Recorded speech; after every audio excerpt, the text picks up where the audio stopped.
오늘 우리에게 주시는 하나님의 말씀 다니엘서 12장 1절에서 4절까지 함께 봉독합니다.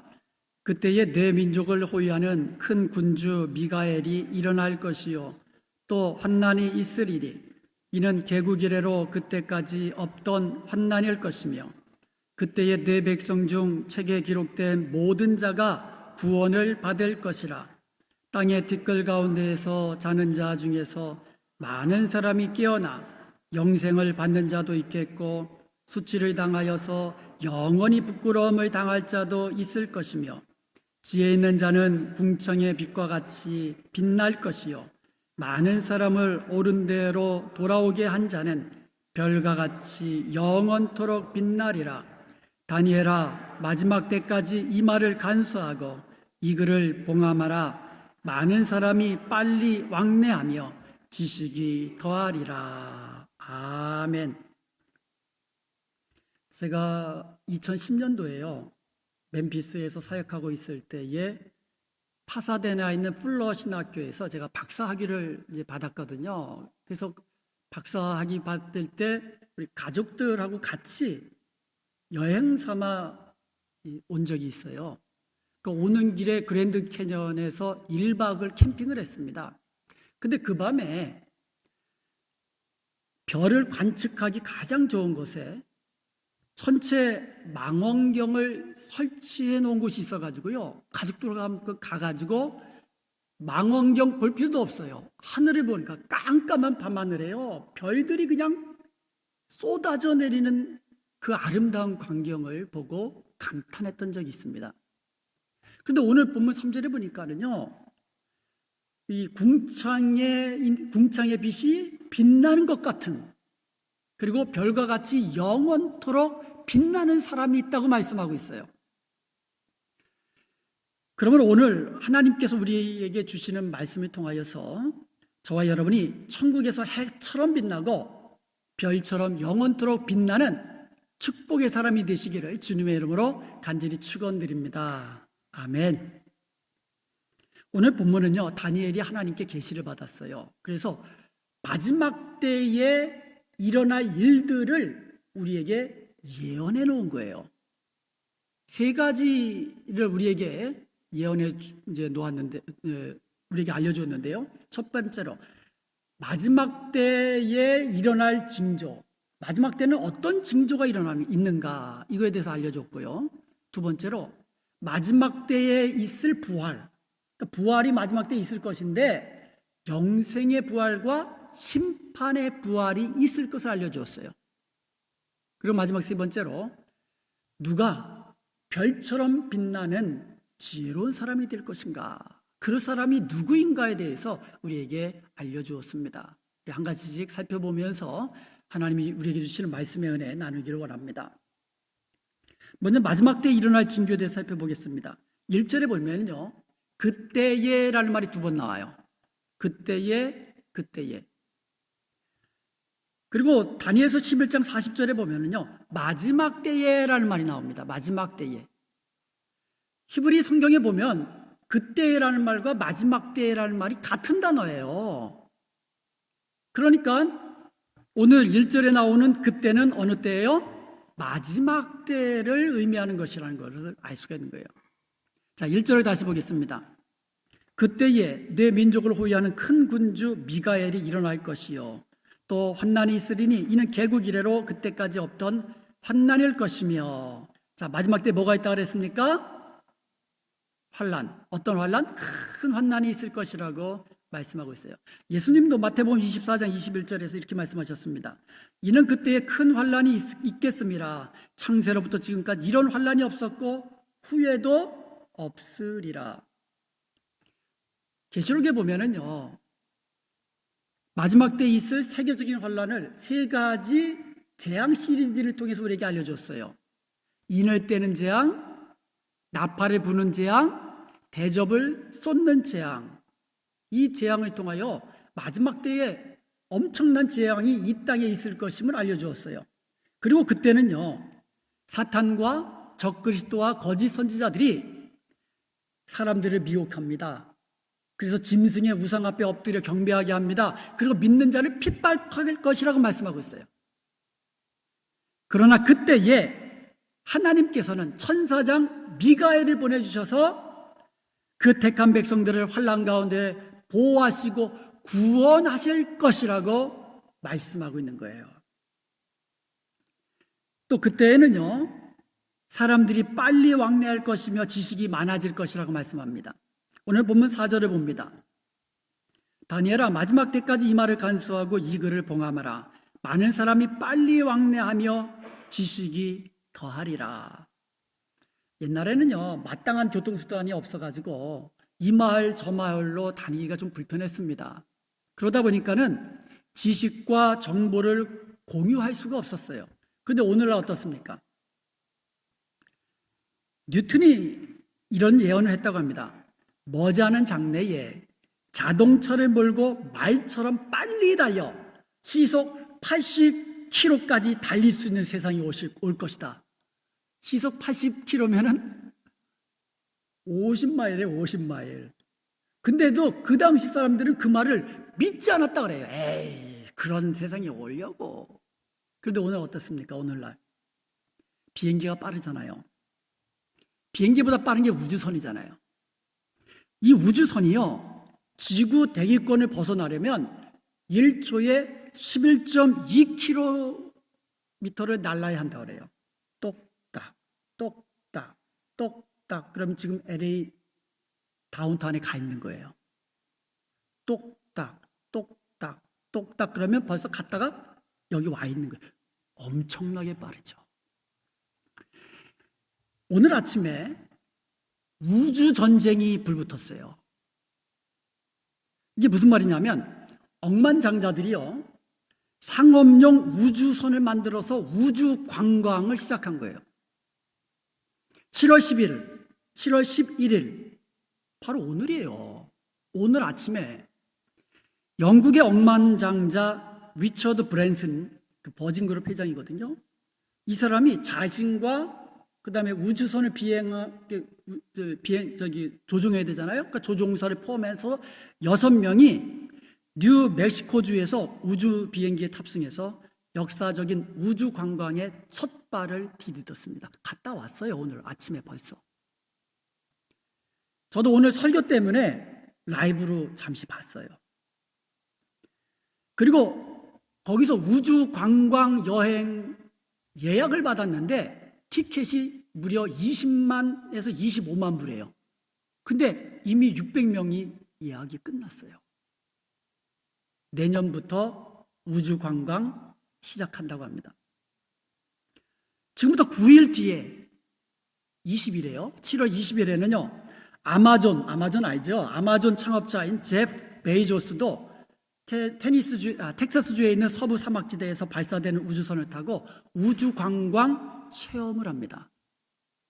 그리고 오는 9월에는요, 테슬라, 아주 유명한 회사잖아요. 전기자동차 만들죠. 테슬라 최고 경영자인 일론 머스크가 설립한 우주 탐사 기업이 있습니다. 스페이스 X라는 이 우주 탐사 기업이 있는데 여기서 민간인 4명을 태우고 지구를 공전하는 궤도 여행을 시작하려고 합니다. 우주전쟁, 어떤 전쟁? 우주 관광 전쟁이 시작된 거예요.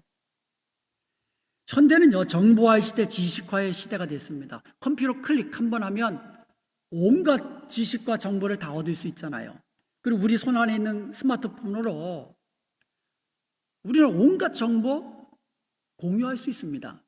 그리고 SNS를 이용해가지고 이 온라인 상에서 전 세계 사람들과 연결해서 왕래하는 그런 시대가 이미 왔어요. 여러분, 이것이요, 지금부터 약 2500년 전에 다니엘이 마지막 때에 예언한 그 징조라고 이 상상 가십니까? 예언한 것이 그대로 이루어졌다. 야, 참 놀라운 일이죠. 빨리 왕래한다라는 말, 히브리어로 슈트라고 합니다. 빨리 왕래한다. 이 말은요, 돌아다니다, 이리저리 달리다, 열렬하다, 주시하다라는 뜻이 있어요.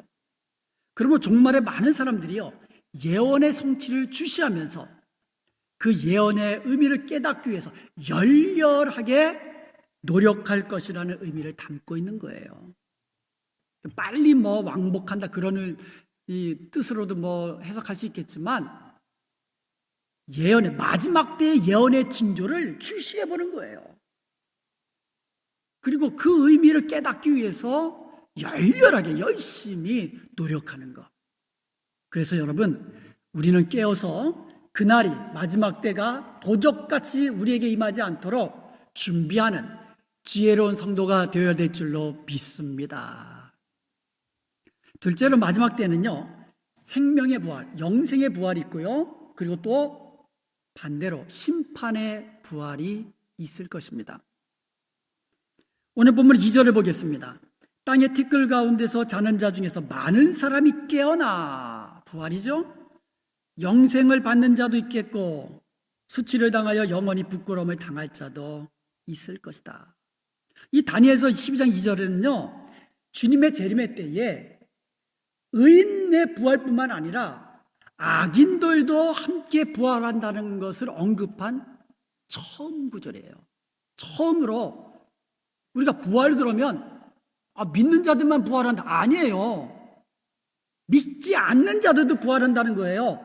그런데 부활이 달라요. 부활의 성격이 다릅니다. 믿는 자는 영생의 부활로, 믿지 않는 자는 심판의 부활로 부활한다는 거예요. 제 말이 아닙니다. 예수님 말씀이에요. 요한복음 5장 29절에 보면 선한 일을 행한 자는 생명의 부활로, 악한 일을 행한 자는 심판의 부활로 나오리라. 선한 일을 행한 자가 누구예요? 예수 믿는 자예요. 악한 일을 행한 자는 예수 믿지 않는 자예요. 그래서 영생의 부활로 나오느냐 심판의 부활로 나오느냐는 예수님을 믿느냐 믿지 않느냐에 달려있다는 거예요. 이것도 제 말이 아닙니다. 요한복음 5장 36절에 보면 아들을 믿는 자에게는 영생이 있고 아들에게 순종하지 아니한 자는 영생을 보지 못하고 도리어 하나님의 진노가 그 위에 머물러 있느니라. 예수님을 구주로 믿는 저와 여러분은 주님 다시 오시는 재림의 때에 영생의 부활로 다시 일어날 줄로 믿습니다.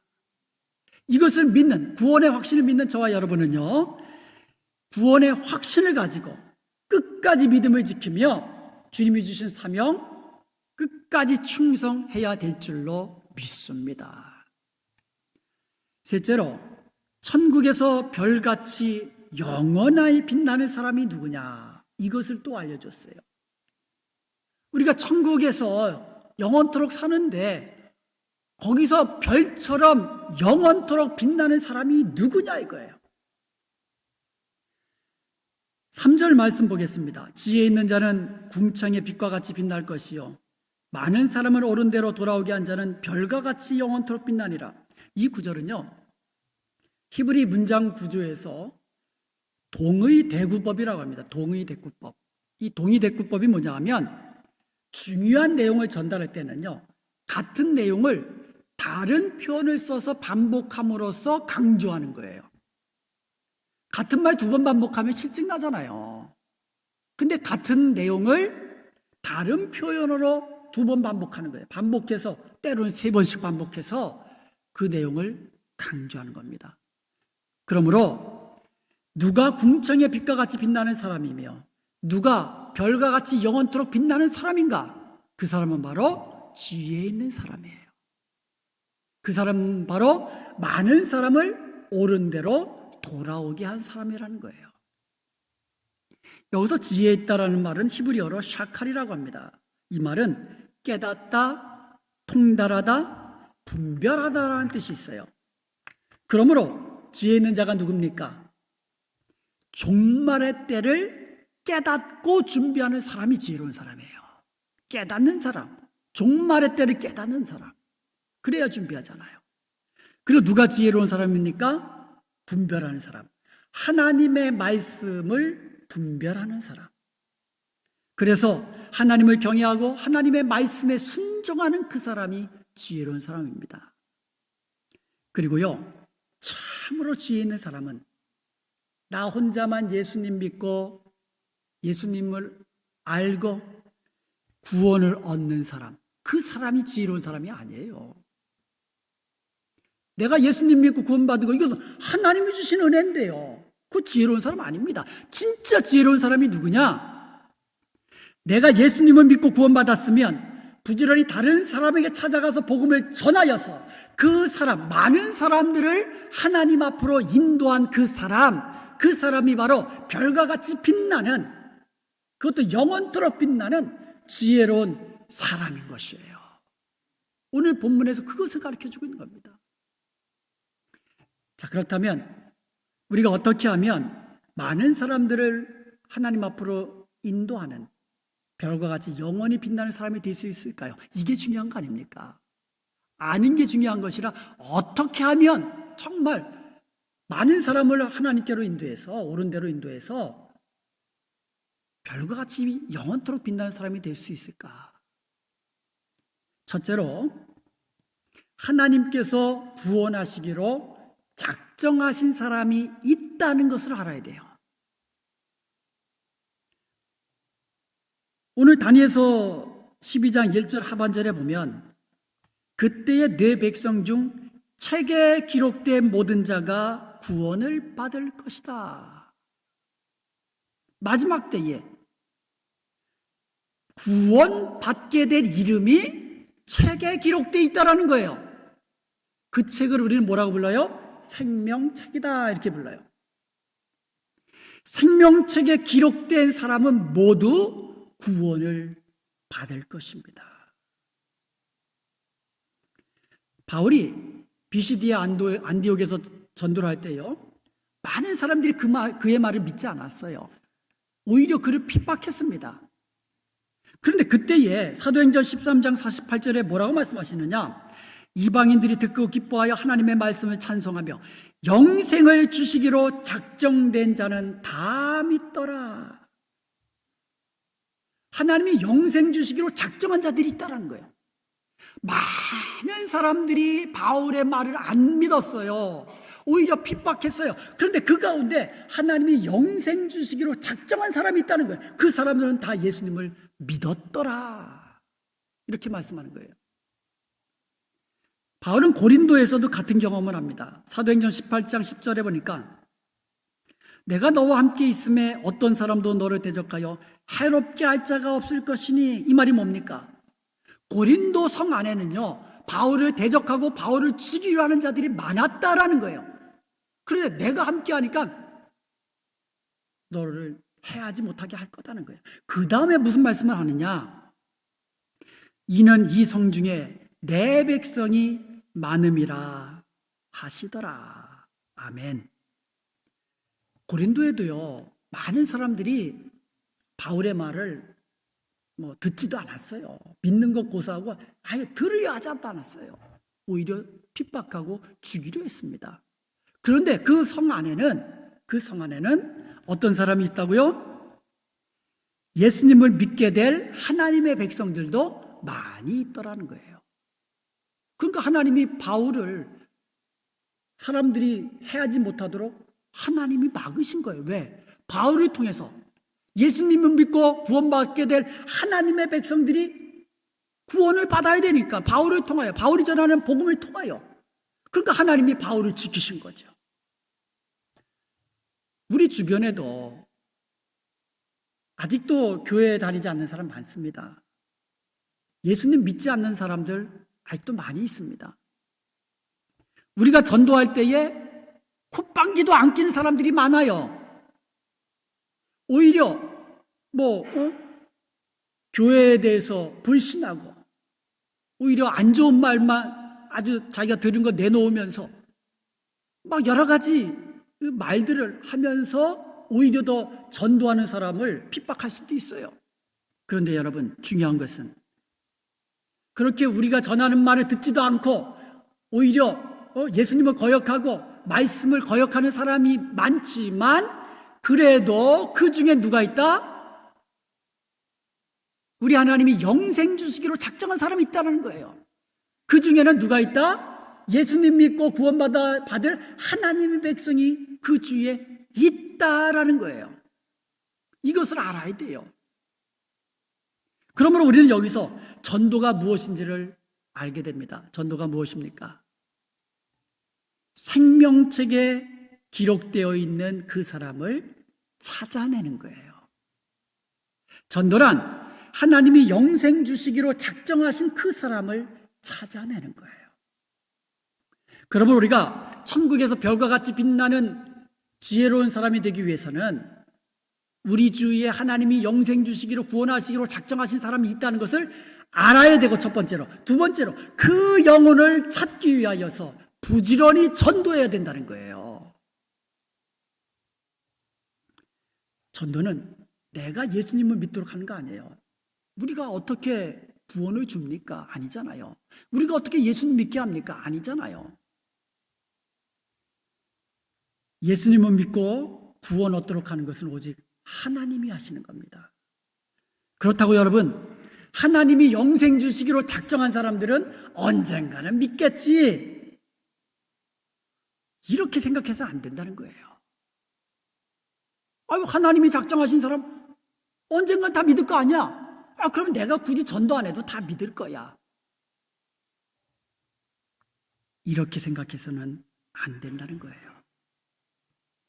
하나님은 먼저 예수님을 믿고 구원받은 우리들에게 잃어버린 영혼들을 찾아가서, 부지런히 찾아가서, 열심히 찾아가서 그들에게 복음을 증거하라고 명령해 주셨습니다.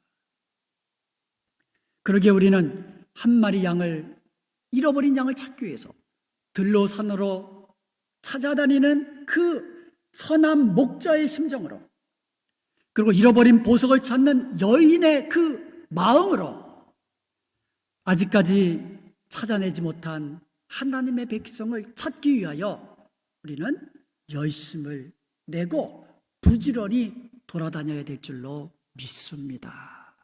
그 사람이 천국에서 별과 같이 영원토록 빛나는 지혜로운 사람이라는 거예요. 우리가 뉴스를 보면 종종 건물이 무너지는 것을 목격합니다. 미국에도 무너졌잖아요. 뭐 한국은 그렇고, 뭐 중국, 뭐 하여간 뭐 건물, 아무리 튼튼한 건물이라도 무너집니다. 뭐 잘못 져서 무너질 수도 있고, 또 테러로 인해서 무너질 수도 있고, 뭐 다리가 무너지고, 뭐 백화점이 무너지고, 아파트가 무너지고, 이런 일들을 우리가 뉴스를 보면 접하잖아요. 그런데 무너진 건물 속에서 한 사람 한 사람 찾아내는 그 광경이 실황으로 중계될 때에 그것을 보는 국민들은 어떻게 합니까? 기뻐하고 환호합니다. 한 사람 한 사람 그 무너진 그 건물 잔해 속에서 찾아낼 때마다 이게 생명이 구원받는 기쁨이거든요. 전도는요, 영혼 구조 활동이라고 보면 됩니다. 한 영혼 한 영혼이 돌아오는 것이 천국에서 실황 중계된다고 한번 상상해 보세요. 지금 천국에서 실황 중계가 되고 있는 거예요. 한 영혼 한 영혼 돌아오는 것이 실황 중계가 되는데, 한 영혼이 구조될 때마다 천국에서는 기쁨의 감격의 환호성이 울려 퍼지는 거예요. 이것도 제 말이 아니에요. 누가복음 15장 7절에 보면 예수님께서 말씀하셨습니다. 내가 너희에게 이르노니 이와 같이 죄인 한 사람이 회개하면 하늘에서는 회개할 것 없는 의인 아홉으로 말미암아 기뻐하는 것보다 더하리라. 할렐루야. 아멘. 한 영혼이 돌아오면 천국에서도 기쁨이 넘친다는 거예요. 지난주일 매추감사주일이었잖아요. 그리고 11월 21일은 추수감사주일입니다. 지난주일에 광고한 대로 이번 추수감사주일은 특별히 영적 추수주일로 지키자고 말씀을 드렸습니다. 영적 추수주일. 그러므로 이제 지금부터 부지런히 우리가 잃어버린 영혼을 찾기 위해서 열심히 찾고 또 찾으십시다. 전도 대상자 수첩에 적으시고, 또 구역 모임할 때 전도 대상자 서로 쉐어하시고, 그리고 같이 기도하는 사람 기도 제목만 나누지 말고 전도 대상자 이름도 나눠서 함께 기도하기를 시작하십시오. 그리고 관심을 가지고 또 전화도 자주 하고, 그리고 만나서 식사도 좀 같이 하고, 그래서 관계를 계속 유지해 나가십시오. 그리고 그 사람이 어려울 때, 특별히 도움이 필요할 때면 사랑의 빛을 지도록 듬뿍 사랑도 안겨주십시오. 그리하여 이번 추수감사주일에는 천하보다도 귀한 영혼을 우리 하나님께 돌려드림으로써 천국에서 해처럼, 별처럼 영원토록 빛나는 그 같은 영광된 저와 여러분이 되시기를 주님의 이름으로 축원드립니다.